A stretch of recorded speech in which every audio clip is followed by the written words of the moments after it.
옆에 있다가 여러분 구경하셨죠? 성남 근처에 가면 꼭 경계를 지나면 왜 그때부터 확 다른 거예요. 탄천에 운동하러 가면은 그 이상의 경계 사이로 그렇게 달라요. 겨울에 눈 오는데 눈발 빌빌빌 하고 가다 보면 어느 구간에 가면 갑자기 도로가 눈이 싹 쳐서 뻥 뚫려 있어요. 거기 보니까 성남이요. 용인 시민들이 화나가지고 불만을 터뜨릴 때마다 야 성남시장 이재명 잘하네. 그래서 제가 전국 대통령 후보까지 되지 말았습니까 여러분.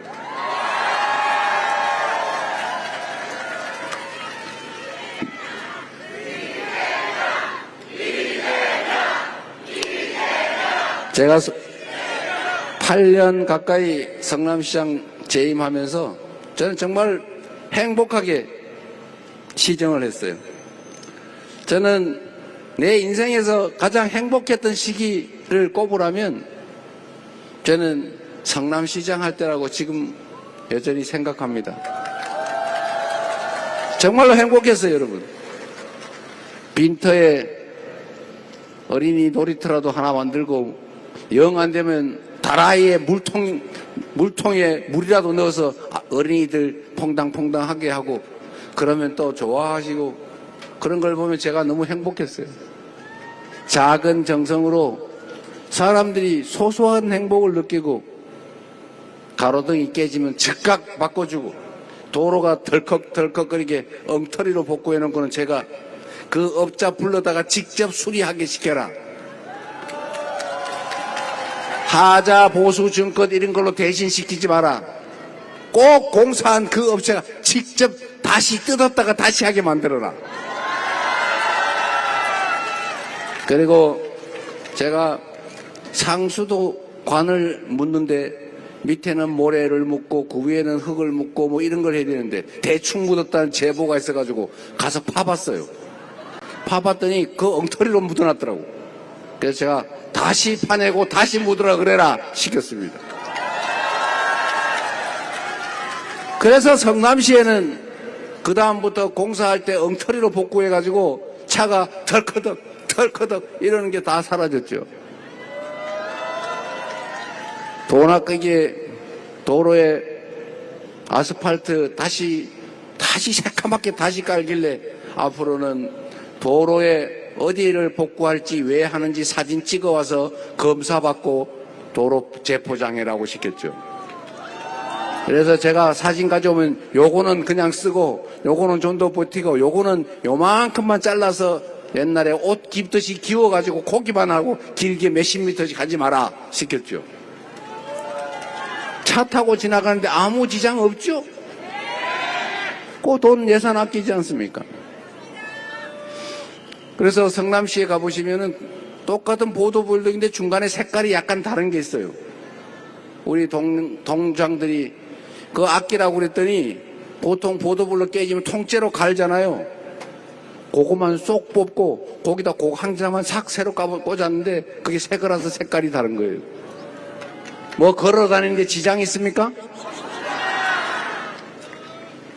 제가 또 돈이 아까워서 저기 가로등 있잖아요. 저는 가로등 유지 보수 예산 그거를 제가 이게 연간 단가 계약을 해가지고 개당 얼마고 그러면 연간 고장 나거나 추가로 하는 개수가 있는데 예산을 편성을 했는데 그 이상하게 2년 3년 지나도 똑같은 수가 고장이 난단 말이에요. 그거 이상하다. 꼭 다 써요. 그것도 이상하다. 뭐 남는 게 있든지 모자라는 게 있는 게 정상인데. 그래서 제가 실험 삼아서 20%인가 25%인가 350억에 70억을 했으니까 한 20억 정도 깎았군요. 20%. 20%씩 수정구, 중원구, 분당구, 구청장, 그 시설 담당 과장을 다 불러다가 앞으로 내년 걸 20%씩 싹 깎는다. 근데 혹시 부족하면은 내년 가을에 추경해 줄 테니까 추경 신청하세요. 그리고 제가 그 다음에 가을에 가가지고 물어봤어요. 혹시 부족해요? 작년보다 20% 깎았는데 혹시 예산 부족하지 않습니까? 그랬더니 괜찮대. 문제 없대요. 그래서 제가 알았죠. 야, 가로등도 이재명 시장 무서워서 고장 날 게 안 나는구나. 그래서 거기서 한 70억을 아껴가지고 연간 70억을 아껴서 그걸로 교복 10,000명 30억 해줘도 아무 지장 없지 않습니까? 그리고 청년 배당도 100억 2조 3조에 되는 예산에서 다른 거 아껴서 하니까 아무 무리 없이 빚 더 지지 않고 우리 성남 시민들한테 세금 더 걷지 않고 빚 갚아가면서 다 그런 복지하고도 걱정이 없이 다 되더라 그 말입니다. 희한하지 않습니까 여러분?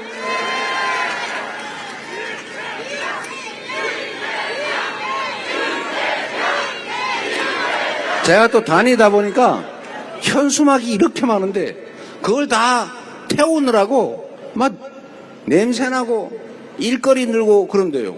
저 천을 왜 갖다 버리지 아깝게. 그래서 제가 현수막을 걷어다가 쓰레기 버리는 봉다리로 만들어서 그걸 쓰라고 시켜가지고 지금 성남시에 가면 아직도 현수막으로 만든 쓰레기 봉다리가 여기저기 비치되어 있어요. 얼마나 좋습니까 여러분? 자기 돈이면 그렇게 안 하겠지요. 남의 돈이니까 그냥 쓰는 거예요. 그리고 그걸 아낀다고 뭐 칭찬해 주는 것도 없고 이걸 갖다 바치면 승진시키고 좋아하지만 이렇게 예산 아껴가지고 시민들 복지를 늘린다고 누가 상을 주기를 합니까? 이거 안 하는 거죠. 그러나 시장이 정신 바짝 차리고 앞으로 사고가 안 나게 하면 승진시켜 주겠다. 동네 민원 많이 찾아오면 해결은 못해도 숫자 많이 발굴해 오면 승진시켜 주겠다. 이러니까 동네에 가가지고 우리 동장들이 혹시 뭐 필요한 거 없어요? 혹시 어디 뭐 문제 되는 거 없나? 막 다니면서 민원을 발굴을 해가지고 심지어 이 골목에 쓰레기, 저 골목에 쓰레기 있으면 A 쓰레기 발견, B 쓰레기 발견 이렇게 써가지고 저한테 보고하잖아요. 그러면 동장이 할 거 동장이 하고 구청장이 할 거 구청장이 처리하고 본청의 과장들이 할 거 처리하고 국장이 처리하고 부시장이 해도 안 되면 나한테 가져와라. 시장한테 가져오면 이거 왜 가능한데 안 했어 하면 혼나죠. 그러니까 다 처리하고 처리 불가능한 건 불가능하다고 설명하니까 동네 민원이 다 사라졌어요. 그러니까 얼마나 사람들이 좋아해요. 또 다 사라졌다니까. 야 10개 남았는데 허위사실 공표했다고 고발할라. 거의다로 주장합니다. 그래서 여러분 성남 시민들이 지금도 저를 보면 좋아하세요.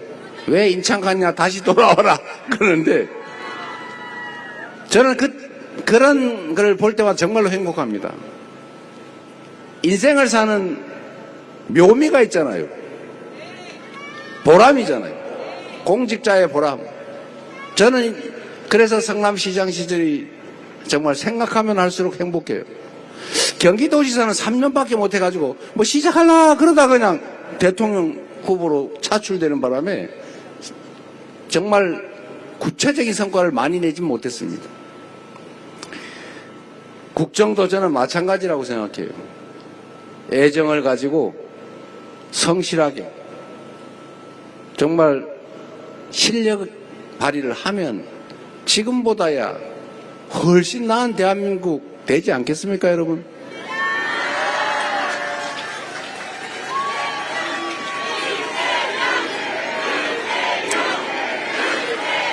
그래서 성남 시민, 그 옆에 계신 용인 시민, 이재명을 겪어보신 경기도민 여러분들이 이재명을 쓰면 성남시가 바뀐 것처럼 경기도가 바뀌었던 것처럼 대한민국도 확실하게 바뀔 거다 이렇게 얘기해 주시기 바랍니다.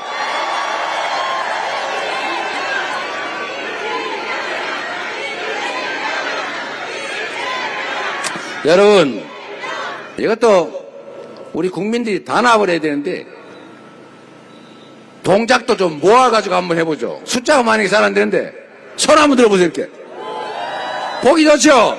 1번 자 지금부터 지금은 진짜 잘하시네요. 이렇게 해주시기 바랍니다. 여러분, 정말 저는 대한민국 공동체라고 하는 걸 아름답게 한번 만들어 보고 싶어요. 지금처럼 빨간색 좋아하는 사람, 노란색 좋아하는 사람, 왜 나눠서 혐오하고 증오하고 싸웁니까? 아니, 왜 처녀 총각들이 편을 나눠 싸워요? 왜 젊은이와 노인들이 싸웁니까? 경상도, 전라도 싸우는 것도 지겹지 않습니까? 남북이 나눠서 총 들고 싸우는 것도 이제 그만해야 되지 않아요? 그런데 정치하는 사람들이 자꾸 편을 갈라 싸우게 하지 않습니까? 정치가 뭡니까? 세상 사람들은 누구나 자기 생각이 다를 수 있어요. 나하고 생각이 다르다고 너는 틀렸어, 이렇게 말하면 됩니까? 다를 뿐이죠. 당연히 다른 거예요. 다름을 인정하고 이해관계도 충돌한다는 거 다 인정하고, 또 네 뜻대로만 살 수 없는 것처럼 내 뜻대로만 살 수 없다는 거 인정하면서 대화하고 인정하고 포용하고 논의를 통해 차이를 좁히고, 그리고 마지막에 타협해서 같이 가야 되는 것 아닙니까? 그게 대한민국 공동체가 가야 될 길, 요즘 흔하게 하는 말로 바로 통합 아닙니까, 여러분? 대통령이 해야 될 제일 중요한 일이 대통령을 큰 통치자로 잘못 알고 지 권력을 마구 행사하는 이 못된, 잘못 배운 정치 집단이 있기는 하지만 우리 국민들은 이미 알고 있죠. 이 대통령이란 국민을 크게 통합시키는 사람이라는 사실을. 공동체의 책임자는 그 공동체 구성원들을 조화롭게 함께 살아가게 만드는 통합의 역할을 하는 게 제일 큰 책임이라는 사실을 우리는 알고 있지 않습니까, 여러분? 이제 제발 상대를 부정하고 제거하고 나 혼자 100% 다 가질래, 이런 식의 정치를 하지 말아야 합니다. 대한민국 정치가 어느 순간부터, 제가 여의도 가서 전화를 해보니까 진짜 사람들이 편을 나눠가지고 감정을 가지고 싸우고 있어요.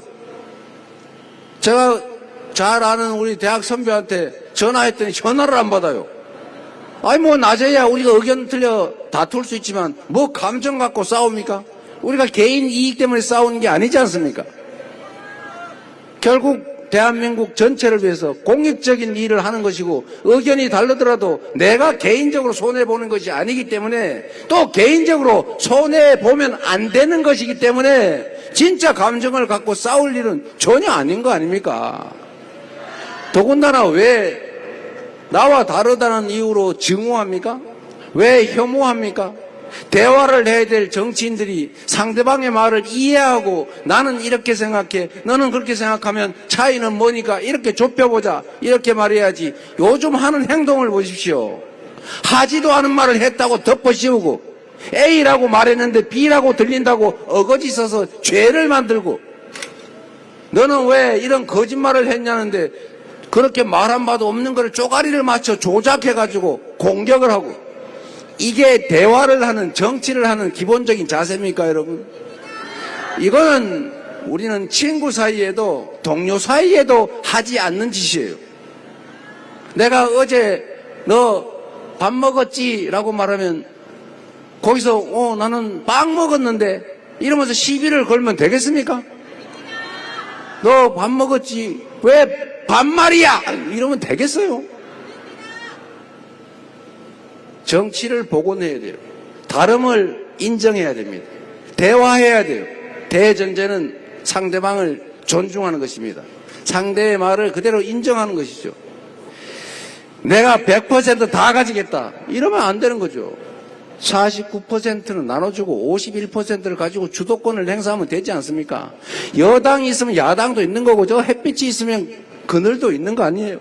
세상의 이치가 그러한데, 내가 100% 다 가지겠다, 저쪽은 제로 싹 다 뺏어버리겠다, 나만 대한민국 권력을 다 가질래, 야당 존재 필요 없어, 잔소리나 하고 입법권이나 남용하는 저런 사람들 다 죽여버려야지, 이렇게 된 극단 형태가 뭡니까, 여러분? 이게 바로 군사 쿠데타 했던 거예요.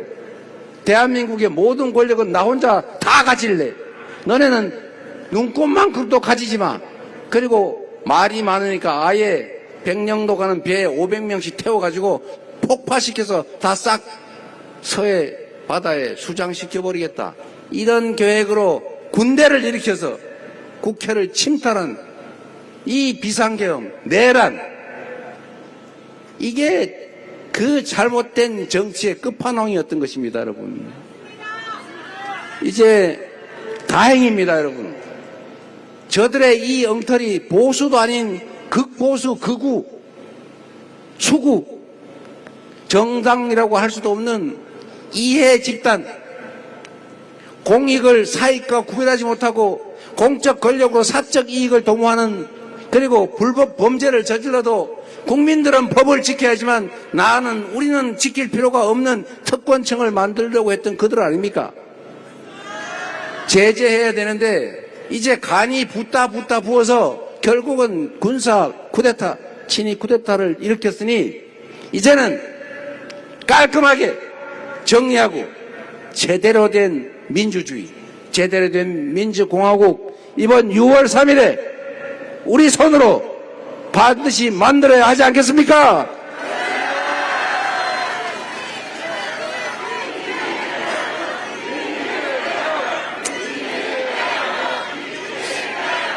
여러분, 정치는 정치인이 하는 것 같아도 결국 국민이 하는 것입니다. 우리 여기에 이상식 의원 한번 일어나 보세요. 손명수 의원, 우리 이현주 의원, 그 부승찬 의원, 한성지라는 우리 이분들 여러분의 지배자입니까? 여러분을 위해서 일하는, 여러분 세금으로 월급을 주고 있는 여러분이 일을 맡긴 대리인 일꾼들이죠. 모섬들이니 일 잘하면 더 부려먹고 세경도 더 주고 잘못하면 세경을 깎고 야단치다가 영 아니면 중간에도 내쫓을 수 있는 여러분의 청직한 일꾼 박수 한번 보내주십시오. 열심히 잘하고 있죠? 이제 앉으시죠. 우리 민주당이 좀 많이 달라지지 않았습니까? 작년 선거 끝난 이후로 지금까지 해외 출장 가서 노는 국회의원 봤습니까? 사실은 너무 일이 많아서 출장도 우리가 못 가게 했지요. 꼭 필요한데 갔다 온 분도 계시지만 너무나 국가 상황이 엄혹해서 최선을 다하느라고 거의 쉰 적이 없어요.